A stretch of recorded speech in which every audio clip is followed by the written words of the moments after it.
Sorry, I'm already laughing.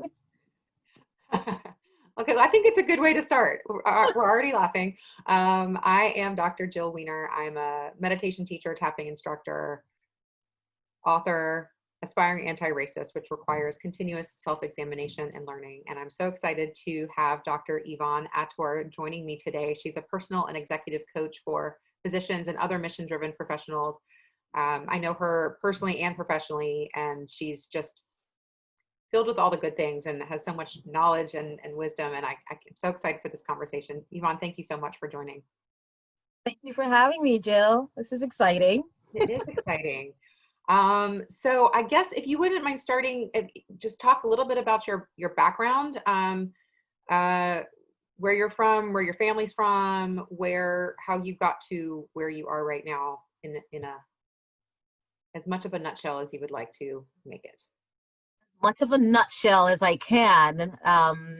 So I'm what we call a third culture adult, which means that when you were born in one place and grew up in another, but your family is also from somewhere else, and then you're living somewhere else. So I was born in the UK. My family is Nigerian, and here I am in the US. So I spent a good bit of my formative years in Nigeria and the US. And came to the United States in my teens. And then, but I've always felt kind of like in between different cultures, because even during my time in Nigeria, we moved around a lot. I was in this gifted kids program that was a national program where they would take all the kids from all over the country. And so I got shipped away to this school in the middle of nowhere with other kids from around the country. And so my path has always been very kind of, it's always been around people of different cultures. So in terms of where I'm from, that's always a difficult question to answer, because while I can say I was born in the UK and raised in Nigeria and the United States, I feel like I've, in a lot of ways, just third culture, kind of not really fitting in one, but also fitting in all of the places. That makes any sense. But yeah, so I came to the United States in my teens and went to high school here and college and med school and public health school and all of that. But yeah, I think that's it.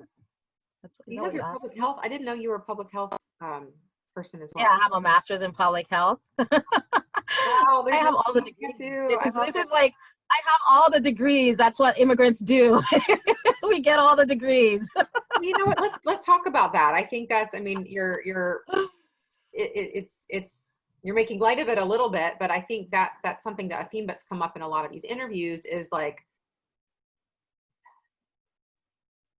like having to work twice as hard to get the same recognition, but still not getting the recognition. And also kind of that immigrant family mentality of having to work extra hard. So what was that?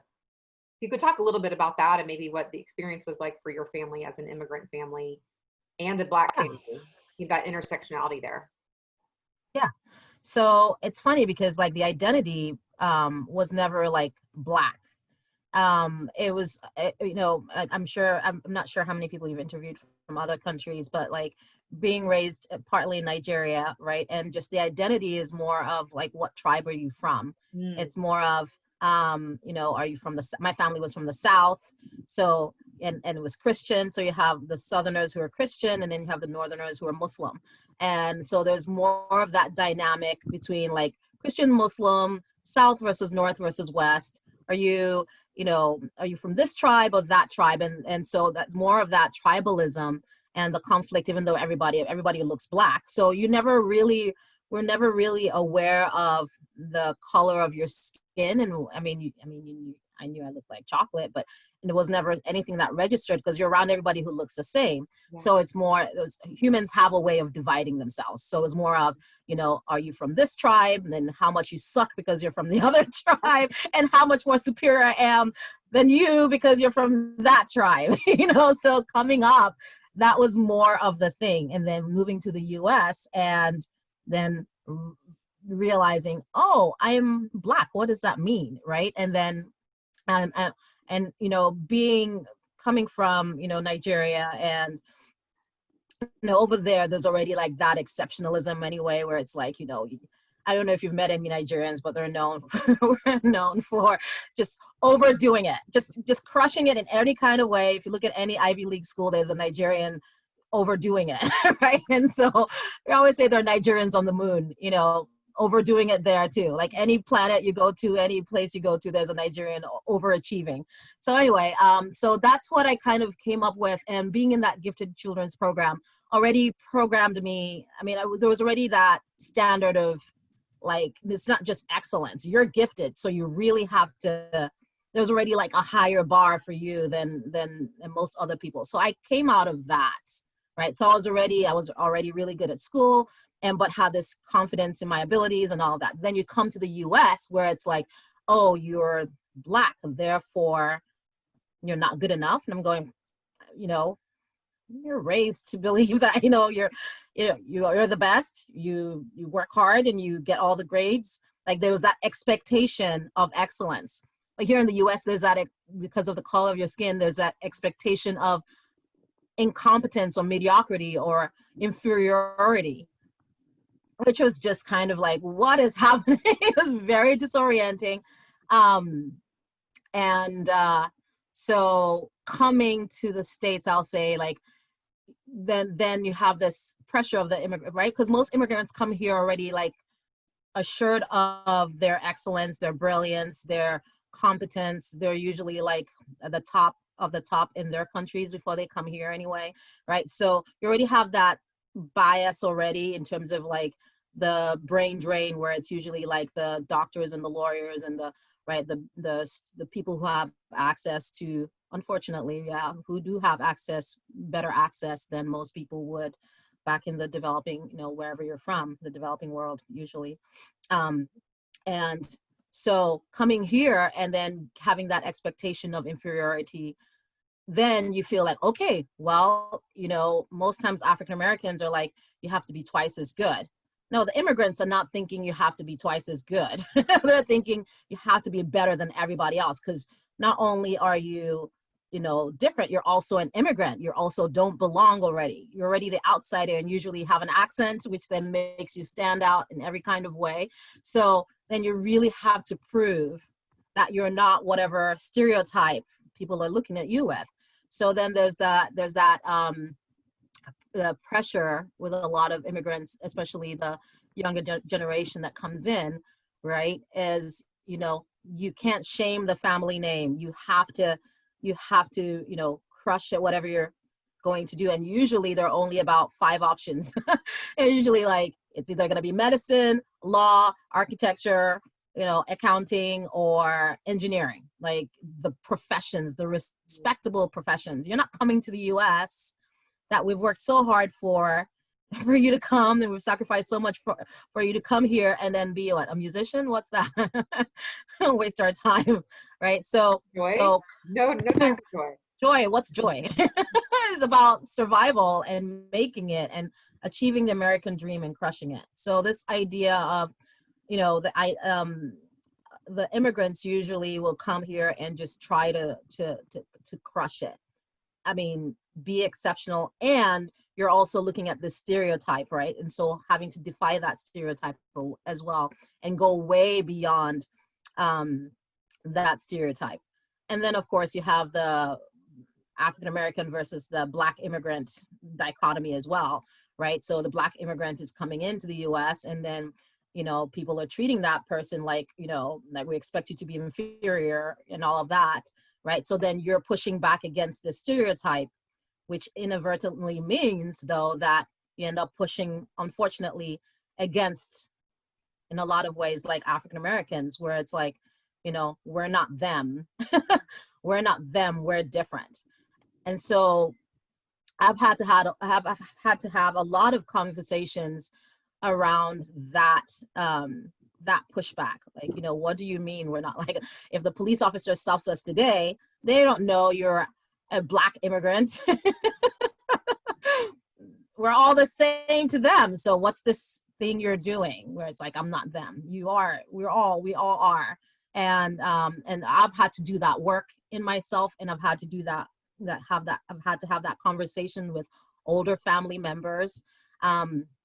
But yeah, it's a different experience when you come in as an immigrant, but in the end you will still face a lot of the hurt. I mean, you will still face a lot of the hurdles that African Americans face, but the denial is there, and that inner assumption of, oh, I'm different, and so it should be different for me. Yeah. I know it's controversial, but it is happening, and it's what happens Yeah. when people migrate to the U.S. I've heard that also, and I guess I won't ask you to speak to this because it's not your experience, but from Black people in the States who are from like Caribbean descent versus African American, like, or that's like another way that white supremacy culture has gotten its hooks in us, is like, but at least I'm not like that person. At least I'm not like that person. And I see it in the Jewish community too, in its own like little way, about the different types of Judaism there are. So it's got all That's of that. interesting. Yeah, and I think I guess we don't want to like maybe show any of like weakness to the outside, like be like, no, Yes. no, we're all, it's all, but that's, I think to me, doing this work as a person who passes as white, is recognizing that even Black people have to contend with internalized racism, and that for me, like, made me understand that it's not a personal thing, it's a system-wide thing. So I think it's actually very, for people who don't experience that directly or aren't aware of that, I think it's actually very helpful and Yeah. It's funny because recently I was watching, I'm trying to remember, I can't remember the name of it was a several part documentary series on Netflix about the colonial history of Nigeria. And I just saw it like 2 months ago. And it just floored me because coming up in Nigeria, I don't know if I can find it. Journey of an African Colony. Journey of an African Colony. Oh my God.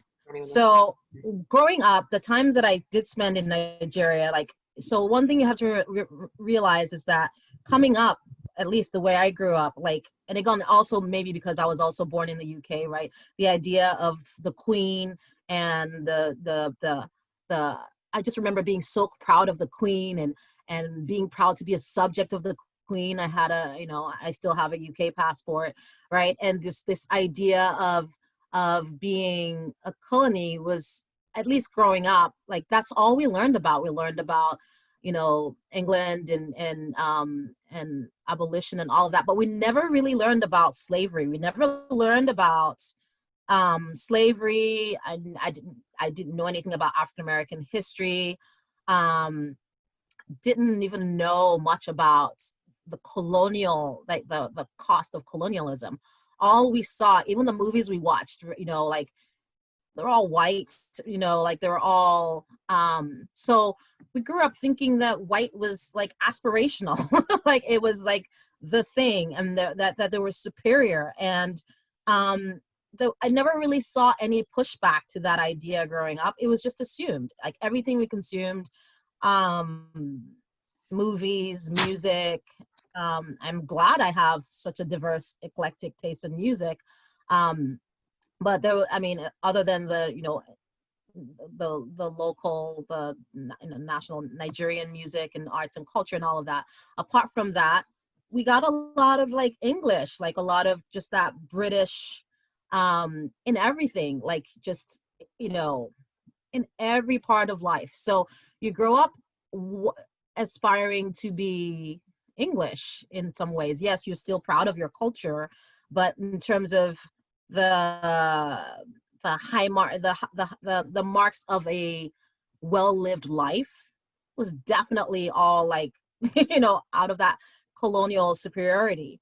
And it was only like 2 months ago, I watching this documentary that hit me between the eyes, and realizing, oh my gosh, like parts of where my family is right from the the Niger Delta, which is where the two rivers, the Niger and the Benue, come together, and then they split into deltas and then flow back into the Atlantic Ocean. And my family is right at the bottom where it splits into those islands, creates the delta, and the delta, you have all these islands. And my family's from the oil producing South, and I didn't even know that slave trade happened there. So like there was slave trade happening and we know nothing about that history. Come to find out that, a lot of people from a certain part of Nigeria were shipped to Jamaica. I didn't know that, but this I didn't finish watching it, but I was just sitting there at 2 a.m. just in shock. So we're not taught this stuff.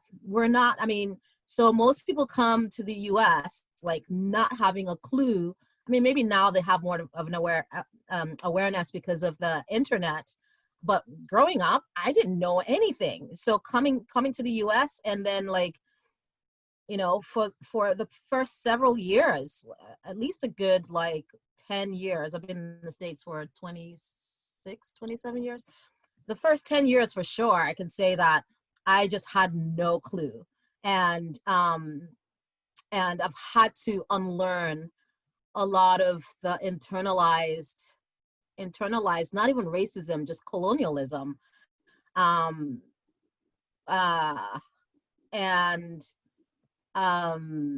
it's been devastating. It's been devastating. And I think 2020 has been really powerful in the sense that it really showed me all the ways in which I still had a little bit of that going on inside, ways in which I uphold the, white supremacy by deferring, kind of allow, not really owning my power, because, right, you always want to defer.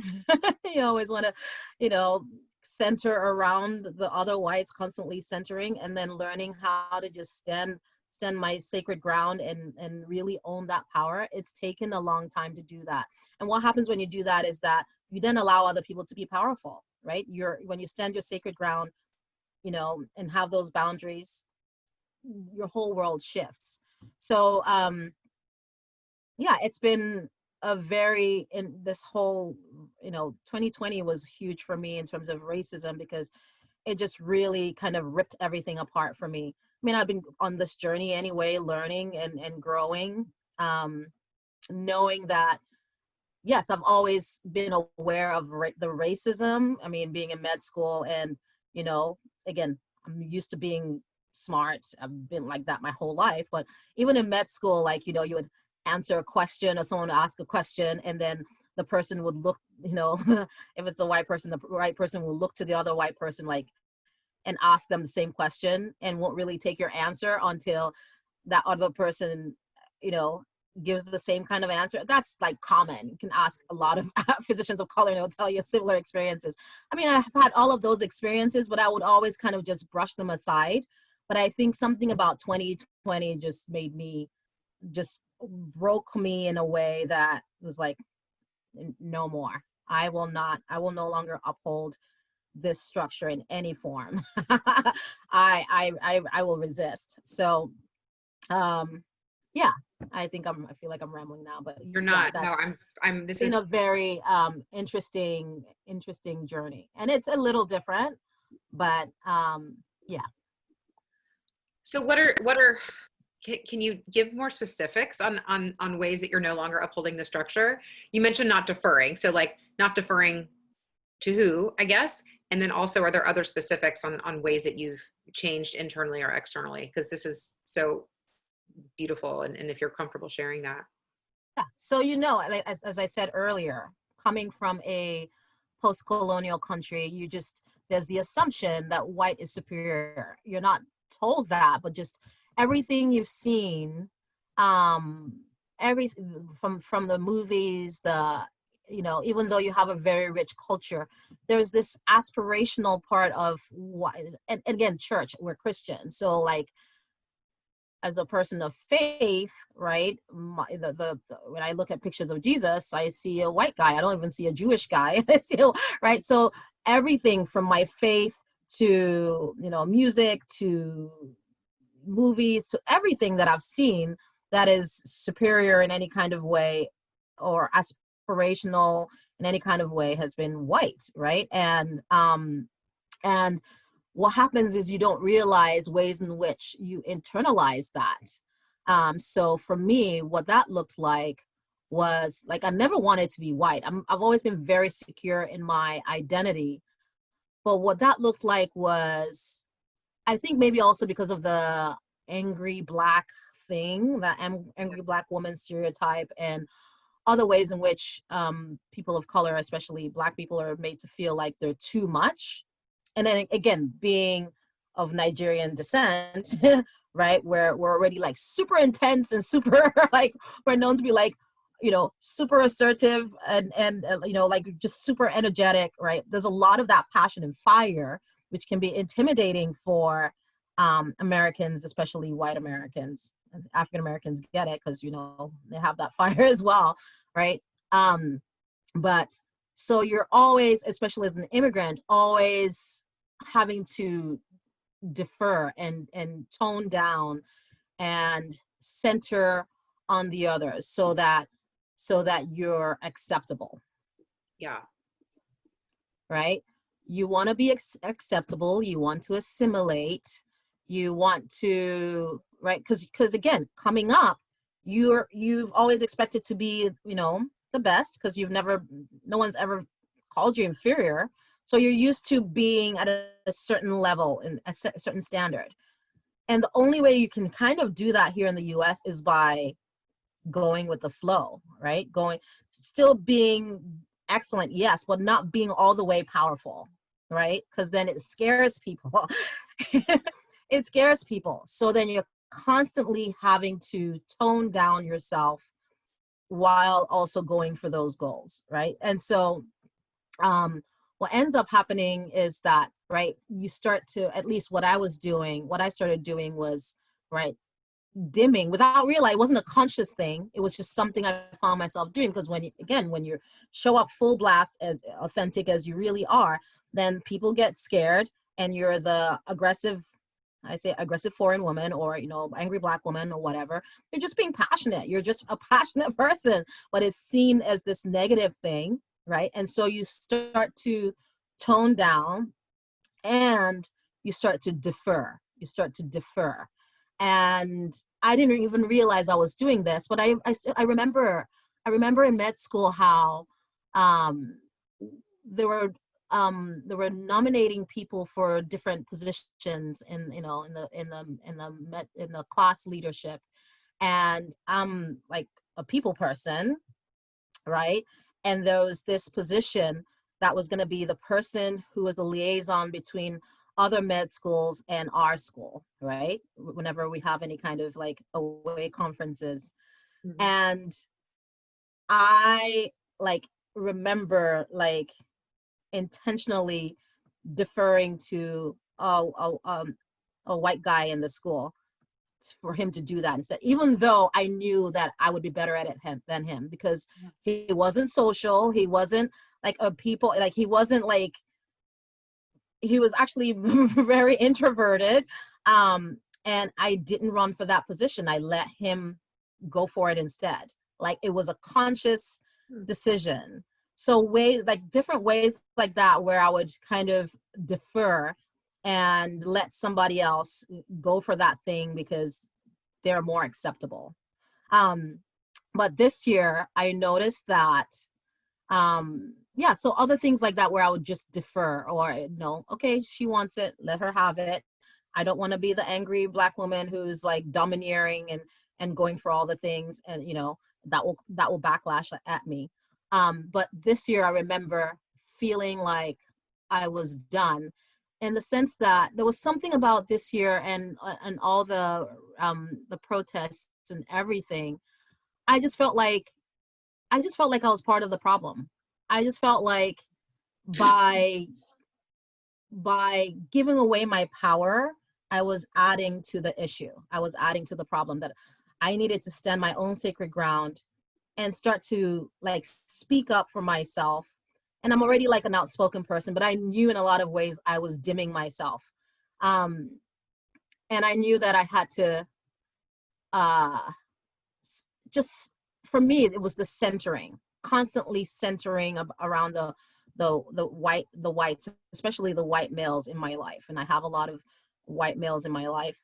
And but to start to express my own needs, right, instead of constantly taking care of their needs because I love them, starting to focus on me. Like, I have needs too. Like, it's not always about you and your needs. Like, I have needs too, and I want to.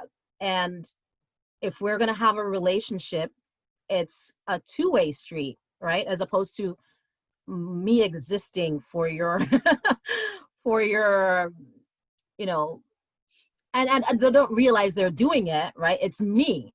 I'm the one who is upholding that system. So for me, I checked out of that system. I said, I will no longer just center myself around them. In any of my relationships, it will be a two-way street. It will be us in relationship with each other as equals, not me serving your needs. Just because I love you does not mean that I don't have needs. Actually, you love me, so feel free to, right, show that love as well instead of me. So I just saw ways in which I was doing this one-way thing. And I think it's because we've always existed to center on this white supremacy, right? We're here to serve the needs of this system. And I was like, I no longer want to do that. So in different ways, I started to step back and set boundaries and really check myself. It was nobody else's fault. And I'm not saying, I mean, there is a problem with the system, but for me, the work this year was looking at all the ways in which I upheld that system. And it was a very hard thing to do. That's so powerful. And I think as a person who has most likely been deferred to in my life for some reason because of my skin color, it's also very easy to not notice it, therefore allowing it to continue because it's easy and it feels good. And it's like what you may be used to, what I may be used to. So I'm trying to speak from the I rather than you, because I don't mean you, I mean one, but it's yes, one. Yes. When we're talking about race, it's going to be, I want to be very clear. So yeah, so it's interesting that you say, I mean, by the way, talking about race is super awkward for me. Like, I know we talked about it earlier, but it's not something that I gravitate to. It's something I go into knowing that it needs to happen, but I am kicking and screaming all the way. I just got like, I don't know how to do this. And I say that so that if anyone out there is like, finds these kinds of conversations awkward, they are awkward, but like they're necessary. And for me, that was also a way in which I was upholding the system by not talking about my experiences. Things were happening and I just was not talking about them. So I didn't mean to interrupt you, but I wanted to throw that in real quick. It's such a great, such a good point. And you know this, but I do most of my anti-racism work outside of this podcast with Dr. Maisha Claiborne. And one of the things that people really connect to that she shares, she's a Black woman, and she says, this is not comfortable for me either. Please know that. Like, it's not like Black people love talking about racism naturally. And the way she describes it is because for her, it's personal, like it's an everyday, intimate, personal experience. And so to be then talking about that out loud in front of people, that's like legit having to be really, really vulnerable. And Yes. that's not comfortable. It's not just like some textbook phenomenon. It's not an academic exercise. It's personal. Yeah. How does that resonate with you? Yeah, exactly. And because unfortunately for the person of color or the Black person who is talking about these, there could be consequences, real consequences, right? With that, I do a lot of, work with, I'm certified in Brene Brown's work, we talk a lot about vulnerability in personal and professional, right? Whether it's dare to lead or daring way and all of that. And one of the things that I constantly have to come to is the idea of, right, having to have a safe place to be that vulnerable, because there, for some people that vulnerability can be a privilege, can be a luxury, right? And so if the only one true conversation I had about race this year, other than this one that we're having now. This is my second conversation, Wow. second real conversation around race. But the first one the only one that I did before now, was a complete disaster, because somebody asked me how could they help, and they were talking about, you know, the George Floyd and all of that situation, and I said, well, you can use your platform, um, and I said, here are all the ways you can use your platform, and here are all the ways you can talk. And this person felt judged and shamed by me for saying you could use your voice. And then when they expressed, and this was like in a group email situation, and when the person said they felt shamed by me, and this is an email of like everybody else was white, and you know, um I just went off, and I just started talking about all of my experiences, because I think I realized in that moment that I had not been sharing my experiences. So they just thought, oh, you know how people say, oh, but not you, right? You're good. Like you're like Yeah. you're not experiencing that. Like you're good. You don't have a chip on your shoulder, you Yeah. know, because of how I present. I'm very, I'm generally a people person, and easygoing, and vibrant and joyful. But underneath that, people think that nothing's happening to me, right? And so, and then I don't share the stories because usually I'm like, happy and just talking about something else, or just being excited about something, um and just not generally someone who dwells on certain things, especially race, for some reason. It's just the way I was, I guess, raised. But um then people assume that you're not going through stuff. So when I like started sharing and I was vulnerable, like that cost me, right? Because then people were like, whoa. And so there's the risk that, if a person of color is sharing like that, you could totally, people would then realize, oh, you actually go through stuff. You must hate us. You must hate all white people, White right? people, yeah. Yeah, you must hate all white. Like I would have people go like, oh, I don't want to hire you as a coach because like I'm a white woman, and there's that, some people are feeling like because I'm black and they're white that they feel uncomfortable with like being coached by me because they think I'm mad at white people if I, right? So like there's a real risk, like professional risk, to when a person of color is vulnerable. So how do you create containers in which, right, someone can share that vulnerably without consequences, like without like a pushback or a fallout, especially when it hits your bottom line, right? So these are real concerns. And so it's very risky, right, for people to share the way they want to. But then again, in some ways, then that upholds the system. You see, it's kind of like this vicious, Yeah. circle, right, where it's like you want to share because you want to stop upholding the system, but then when you share, there are consequences which affect you professionally, right, which then takes you out, right, and then so you're in a worse situation. So it's a catch-22. So for those who, want people of color, especially Black people, to share, then you have to be able to make sure that they have a safe container to share vulnerably. So what measures are you taking to make sure that people are safe to share? Because if you're saying, oh yeah, I want to be an ally, and then people are sharing, do you come back and blast them with your fragility? Right? Because then that makes that person feel, I felt completely unsafe. I felt like, oh my gosh, I've now been shamed in front of everybody because now I'm the angry Black woman who is now attacking a fragile white woman. And of course I'm the ogre because she's a damsel in distress, and I'm just the buffoon hero, right, who doesn't need any protection or love or care, right? I'm now the aggressor.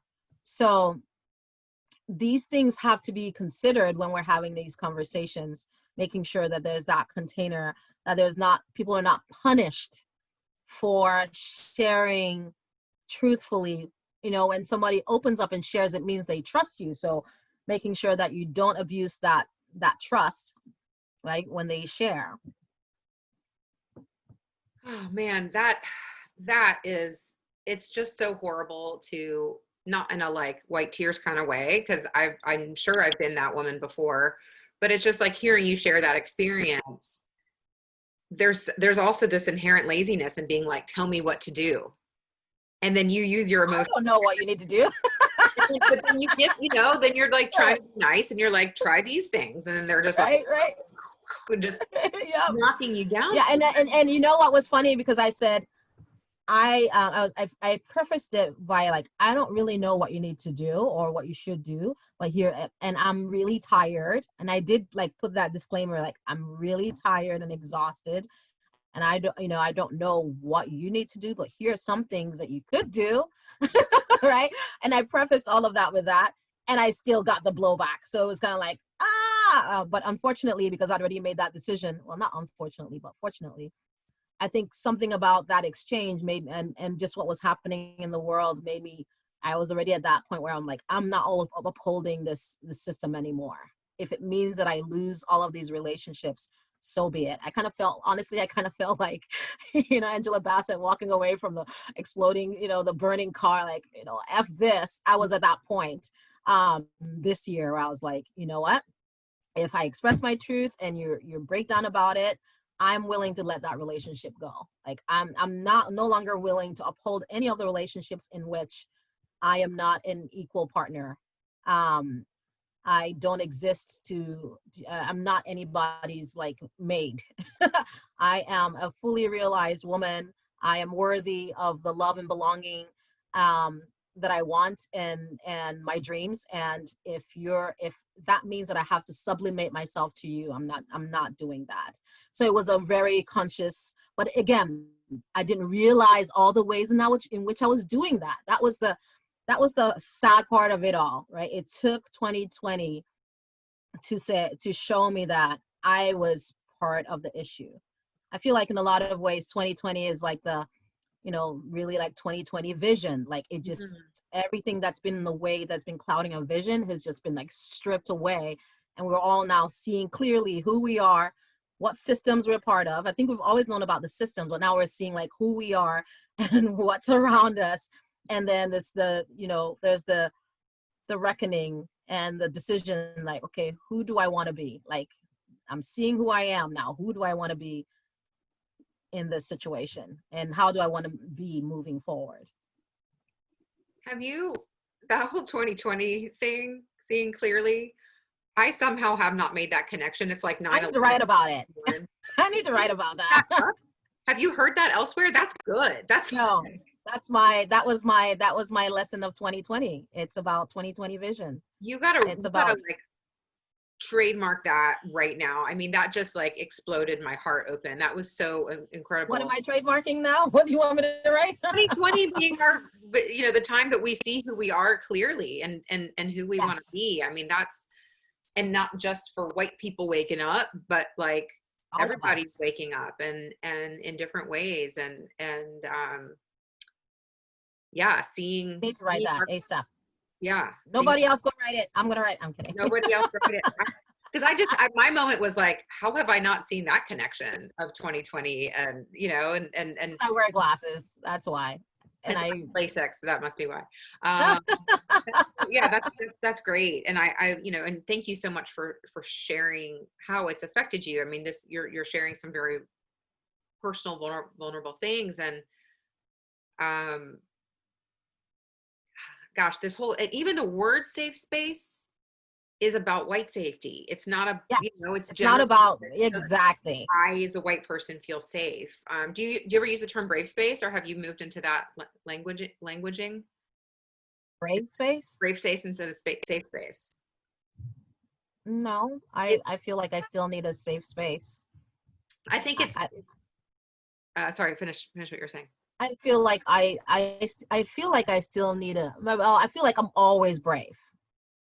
Right. And I think going into a brave space, for me, creating a brave space, then is making me have to do the thing which I like, where I'm expected to do, which is the, you know, the strong black woman thing. Oh, interesting. Okay. Right. So for me, hearing the term, which I'm just hearing from you, I'm not sure if that's what it means, but I'm always courageous. I'm always the brave, you know, Yeah. good. Right. But the idea of safe space for me implies that I'm also fragile. I'm also needing protection. I'm also delicate sometimes. I think there's a dehumanization that happens with with people who look like me, women, right? Who look like me, where it's like, oh, you're tough and you're strong and you're brave and, you know, you're magic and all of that stuff. Yeah. So for me, when I hear that term brave space, it just makes me think, okay, there's a space where I get to be, I have to be brave again.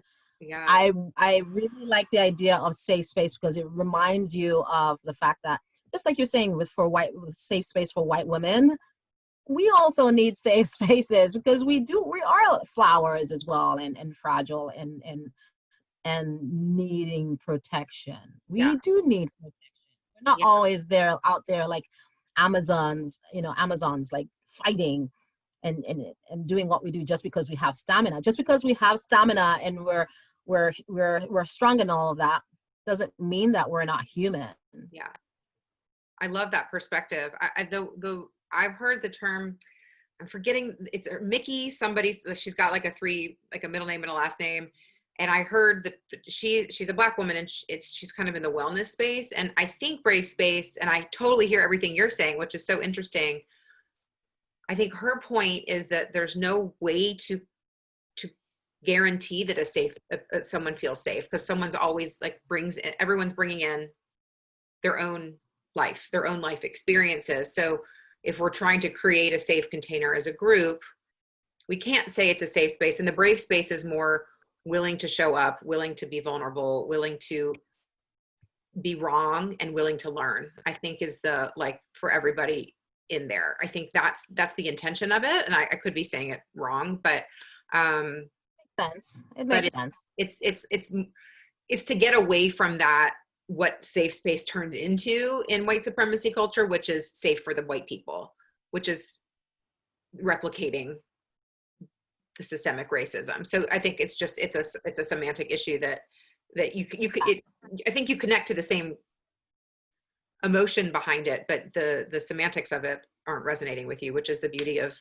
people being individuals and having, you know what I mean?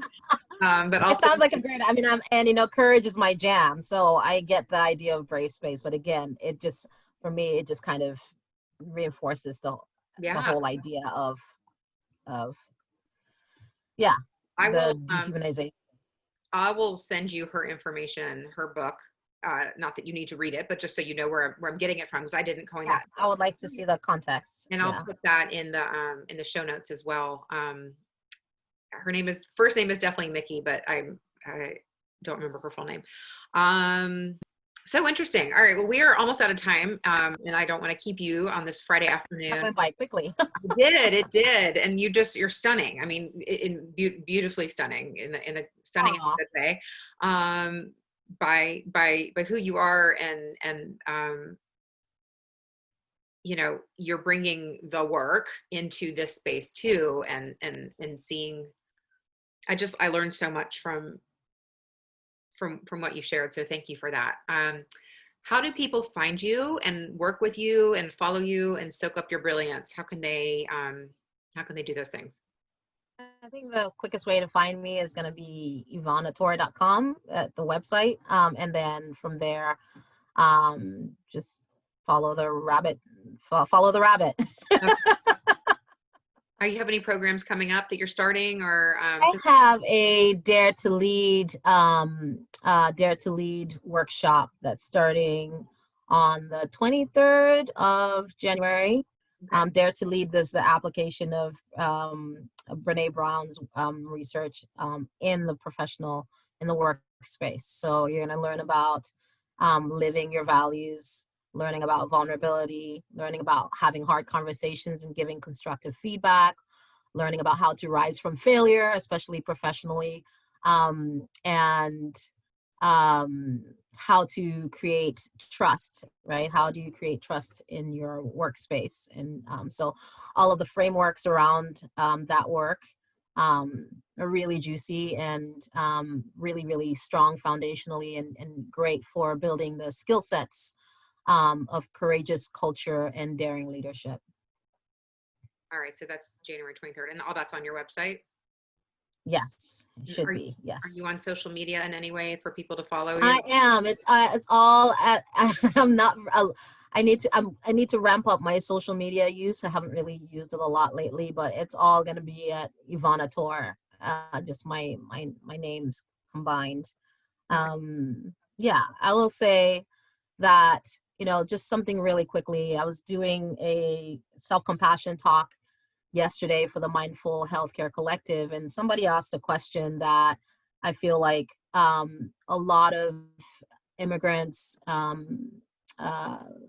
and people of color, even white women in general, just anyone who is other, right? In the professional space, and he was asking me about what do you do about this whole idea of having to be twice as good and not being taken seriously. And she was a woman of color. I think she's probably from, I think she was either Southeast Asian, but she was brown. Anyway, and she was asking about that, and what came up for me was the idea of unwanted identities, which is that, Mhm. right, when people look at you a certain way, there's certain identities they put onto you that you don't want, right? So looking the way you look, right? People either, the unwanted identity is around, like, you know, being incompetent or inferior, or, you know, not smart enough, or, you know, whatever. So spending some time like writing out all of those unwanted identities, and then making a list of all the things people are missing when they take a look at, when they're looking at you through the lens of those unwanted identities. So, you know, people miss that I am fun, I am smart, I'm silly, I am compassionate, I'm a great guitarist, and all that. Making that list and then making a commitment to show up as that second list. Because what happens is that when we try to, you know, be perfect and be twice as good and do all of these things because of the racial structures are in place and the system that's in place, what ends up happening is that we feed into that system. And so by choosing to show up authentically and choosing to tell your story and own your story, you help dismantle the system. Yes, it'll be painful because people are seeing you and they'll judge you, but by showing up as you are and telling your story and using your voice is how you dismantle a system. So I say that for all of the idealists out there, the mission-driven people who want to make a difference in the world, you will have to put down that perfectionism and show up as you are, because that's how we dismantle the system. So choose to be joyful, choose to be authentic, choose to show up as you really are, and do the things that you're here to do, because that's how we take down the system.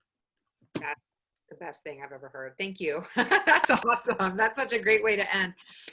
Dr. Yvonne Ator, thank you. Thank you. It's from the bottom of my heart. It was such a great conversation and so many nuggets. And I will share the Netflix, The Journey of an African Colony, and the book about Brave Space. And then of course your website and social media links at the bottom as well. And thank you so much. Thank you, Jill. It's been a pleasure.